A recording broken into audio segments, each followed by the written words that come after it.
Hello everyone, అందరూ ఎలా ఉన్నారు? ఈ వీడియోలో ఏంటంటే నా రెగ్యులర్ రొటీన్ అయితే షేర్ చేస్తున్నాను అనమాట. సో ముందుగా ఈరోజు పాన్ కేక్ చేయమన్నాడు అనమాట మా పిల్లోడు. చేసి చాలా అంటే చాలా రోజులు అవుతుంది. చాలా అవాయిడ్ చేస్తున్నాను అనమాట ఈ షుగర్ రిలేటెడ్ ఫుడ్, కార్బ్స్ ఎక్కువ ఉండేది. సో ఇందులో 4 ఎగ్స్ అయితే బీట్ చేసి వేసుకున్నాను. ఇలా ఒక్కటి పగిలిందంటే ఎంత ఒక టార్చర్ లాగా అనిపిస్తుంది కదా! దాన్ని టచ్ చేయడానికి కూడా అంతగా బాగోదు. సో స్లైమీగా ఉంటుంది. ఇలా జారుతూనే ఉంటుంది. ఒక చిన్న పెంకు ఉండిపోయింది. దాన్నయితే కష్టపడి తీసేస్తున్నాను. ఫైనల్‌గా తీసేసాను. అండ్ దీంతోనే ఒక 2-3 స్పూన్స్ అంతా షుగర్ అయితే యాడ్ చేసుకుంటున్నాను. బిగ్ స్పూన్ అనమాట. సో ఎప్పుడో ఒకసారి చేస్తాను కాబట్టి కొంచెం మంచిగానే చేస్తాను. ఇంకా సోడా ఇలాంటివన్నీ స్కిప్ చేస్తున్నాననమాట. ఈ కోల్డ్ ప్రెస్డ్ ఆయిల్ అయితే తీసుకుంటున్నాను. Coconut oil and vanilla essence అయితే యాడ్ చేస్తున్నాను. ఈ ఎగ్ స్మెల్ రాకుండా ఉండడానికి. బేకింగ్ సోడా, ఈ ఇంకా మామూలు సోడా ఇలాంటివన్నీ స్కిప్ చేస్తున్నాననమాట. 2 బనానాస్ అయితే తీసుకుంటున్నాను. బాగా పండిండేది ఉంటే ఇంకా టేస్ట్ బావుంటుంది. బట్ దీంతో కూడా చాలా బా వచ్చింది టేస్ట్ అయితే. ఇంకా దీన్నంతా కూడా ఈ ఫోర్క్ సాయంతో మంచిగా మ్యాష్ చేసేసుకుంటున్నాను. పండిండేదైతే ఈజీగా అయిపోతుంది. ఇది కొంచెం హార్డ్‌గా ఉన్నింది కదా! సో టైం పట్టింది.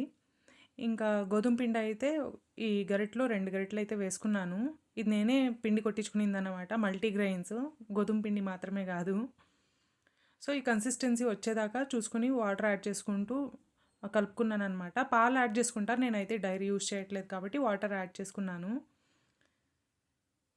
కలర్ చూడండి ఎంత బాగొచ్చిందో! చాలా సూపర్‌గా వచ్చింది. ఈ సోడా, బేకింగ్ పౌడర్ అంతా స్కిప్ చేశాను గదా! ఇంత పఫీగా వస్తుందో లేదో అనుకున్నాను గానీ, చానా ప్లఫీగా, చాలా కలర్‌ఫుల్‌గా ఎంత బాగా కనిపిస్తుందో చాలా బావుంది. సో, కొన్నిసార్లు మనము ఇలా స్కిప్ చేసేది కూడా చాలా మంచిదే. హెల్త్‌కి కూడా మంచిదే. ఇంకా పఫీగానే వచ్చింది గదా! సో, నెక్స్ట్ టైమ్ ట్రై చేయండి మీరు కూడా సోడా లేకుండా. సో, పైన ఇలా హనీతో డ్రిజిల్ చేసుకున్నాను. ఇప్పుడు ఇలా ఒక బైట్ కట్ చేసుకొని తింటుంటే ఎంత బావునిందో. కలర్ కూడా చాలా బాగొచ్చింది గదా! సో, ఇంకా పాన్ కేక్ కథ అయిన తర్వాత ఈ కూరగాయలు మార్నింగ్ తెచ్చుకున్నాను. దీన్నయితే కొంచెం క్లియర్ చేసి ఎత్తిపెట్టుకునేయాలి. సో, ఈ పచ్చిమిర్చి, టొమాటోనైతే ఒకే కవర్‌లో వేసిచ్చేశారు. సో, నేనైతే దీన్ని ఫస్ట్ సెపరేట్‌గా చేసేసుకుంటున్నాను.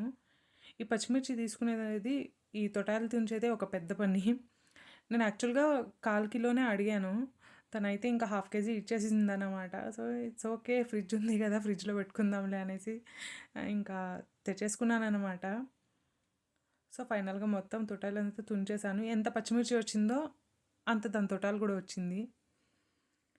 అండ్ ఇంకా మిగతా కాయలనంతా కూడా ఇలా సెపరేట్‌గా పెట్టేసుకుంటున్నాను.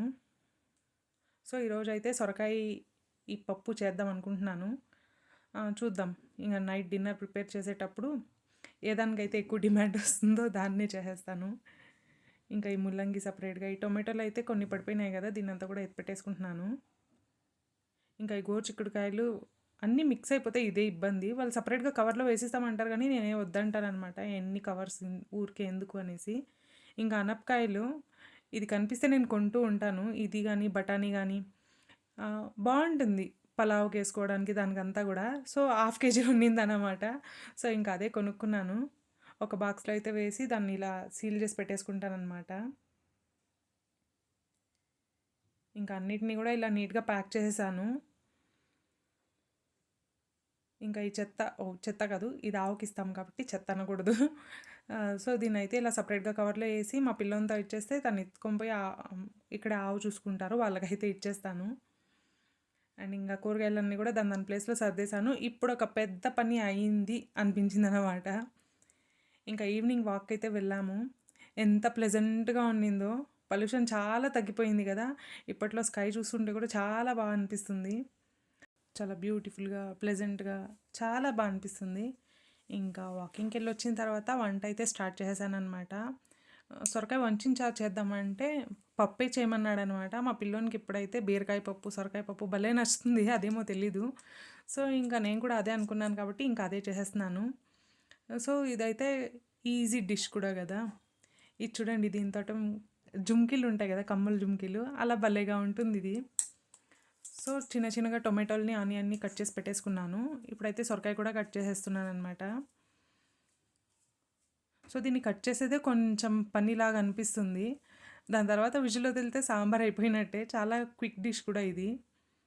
ఇంకా కింద పోర్షన్ వచ్చేసరికి ముదిరిపోయినిందనమాట. సో, అందుకనేసి దీని పువ్వంతా ఇలా తీసేస్తున్నాను. సో, దీంతో అయితే టొమాటో గుజ్జు ఇది యాడ్ చేస్తాము. భలే ఉంటుంది. సో, నేనైతే దాన్ని నెక్స్ట్ వీడియోలో పోస్ట్ చేయడానికి ట్రై చేస్తాను. అది కూడా టేస్ట్ చాలా బావుంటుంది. చపాతీకి, రైస్‌కి, దోసకి అన్నిటికి కూడా బావుంటుంది. ఇంకా కాయలన్నీ కట్ చేసేసి 3 విజిల్స్ అయితే వదిలాననమాట. ఇంకా పసుపు యాడ్ చేయలేదు. ఇంకా రాళ్ళుప్పేసేసి ఎనపేస్తున్నాను. రాళ్ళుప్పు వేసుకుంటే ఎనిపేటప్పుడు క్విక్‌గా మ్యాష్ అయిపోతుంది అంతా గూడా. సో, చూడండి సాంబార్ ఎంత క్విక్‌గా రెడీ అయిపోయిందో గదా! ఇంక తిరగబాతు పెట్టేసుకుంటే ఇంక దీని పని అయిపోయినట్టే. బట్ మా ఆయన దాని తర్వాత చికెన్ ఆర్డర్ చేసి కర్రీ చేయమని చెప్పారు. సో, ఇంక అందుకనేసి తిరగబాతుని కొంచెం పోస్ట్‌పోన్ చేసేసి చికెన్‌కైతే రెడీ చేసేస్తున్నాను. తెల్లగడ్డలు, అల్లం ఫైన్‌గా చాప్ చేసుకొని ఇలా ఆయిల్‌లో ఫ్రై చేసుకోవాలనమాట. ఇంకా చికెన్ అయితే నీట్‌గా వాష్ చేసేసుకొని దీన్ని కూడా యాడ్ చేసి ఫ్రై చేసుకోవాలి.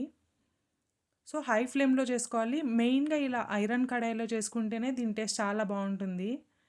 అడుగంటకుండా ఉంటుంది గదా! అందుకనేసే. ఉప్పు, పసుపు యాడ్ చేసేసుకొని ఇలా ఒక్కటొక్కటే యాడ్ చేసుకుంటూ ఫ్రై చేసుకోవాలి. దీంతో ఇదే అనమాట మెయిన్ థింగు. సో, మంచిగా కొంచెం ఫ్రై అయిన తర్వాత ఆనియన్, పచ్చిమిర్చి 2 గూడా మంచిగా యాడ్ చేసుకొని ఫ్రై చేసేసుకోవాలి. ఇంకా ఈ చికెన్ అయ్యే టైంలో పక్కనే సంగటి కూడా చేసేద్దామనేసి అయితే ఆ రైస్ కొంచెం వేసేసి పెట్టాను. ఇంకా దీనికి వాటర్ అస్సలు అవసరం లేదనమాట. ఇంకా కారం పొడి అయితే ఇప్పుడు యాడ్ చేస్తున్నాను. యాక్చువల్‌గా ఇది అంగడి కారం పొడి ప్యాకెట్‌ది. సో, అందుకే ఎక్కువ క్వాంటిటీ అనిపిస్తుంది గానీ అస్సలు కారమే ఉండదు. అదే ఇంట్లో చేసుకునేదైతే ఎంత కారం ఉంటుందో. దాని తర్వాత ధనియాల పొడి యాడ్ చేసి ఫ్రై చేశాను. ఆ క్లిప్ అయితే ఇప్పుడు లేదు. అండ్ ఇంకా జొన్నపిండి సంగటి కూడా రెడీ అయిపోయింది. తిరగబాతు కూడా పెట్టేశాను. ఈరోజు మా డిన్నర్ వచ్చేసరికి రైసు, జొన్నపిండి సంగటి, సొరకాయ పప్పు అండ్ చికెన్ కర్రీ అనమాట. మా పిల్లోనికైతే పెట్టిచ్చేస్తున్నాను. తనైతే త్వరగా తినేస్తాడు కాబట్టి. అండ్ ఈ వీడియోనైతే ఇక్కడితో ఎండ్ చేస్తున్నాను. మీకు ఎలా అనిపించిందో కామెంట్‌లో తప్పకుండా మెన్షన్ చేయండి. ఛానల్‌కి సబ్స్క్రైబ్ చేసుకోండి. Thank you so much for watching. Bye bye.